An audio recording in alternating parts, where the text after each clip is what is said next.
இலங்கையில நடந்த ஒரு நெகிழ்ச்சி ஊட்டக்கூடிய சம்பவம் தாங்க இப்ப நீங்க வீடியோல பார்த்துருக்கிறது.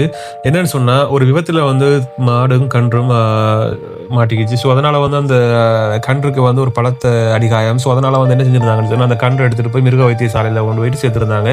ஸோ, சேர்த்ததுக்கு அப்புறமாக அந்த தாய் மாடு இருக்கு இல்லையா? பசுமாடு. அந்த பசுமாடு வந்து ஒரு நாளைக்கு 4 தடவைகள் அந்த வைத்தியசாலைக்கு சென்று தன்னுடைய கன்றுக்கு பால் குடுக்குதுங்க. ஸோ, அந்த நெகிழ்ச்சி ஊட்டக்கூடிய சம்பவத்த தான் இந்த மனிதர் வந்து வீடியோ காணொளியாக பதிவு செஞ்சு அ நமக்கு அனுப்பியிருந்தாரு.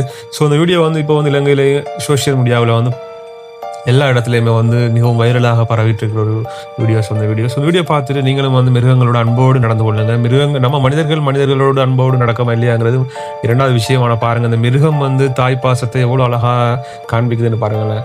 ஸோ வீடியோ பிடிச்சவங்க மறக்காம நம்ம வீடியோவ லைக் பண்ணிட்டு, அதுக்கப்புறமா சேனலையும் மறக்காம சப்ஸ்கிரைப் பண்ணி விட்டுருங்க.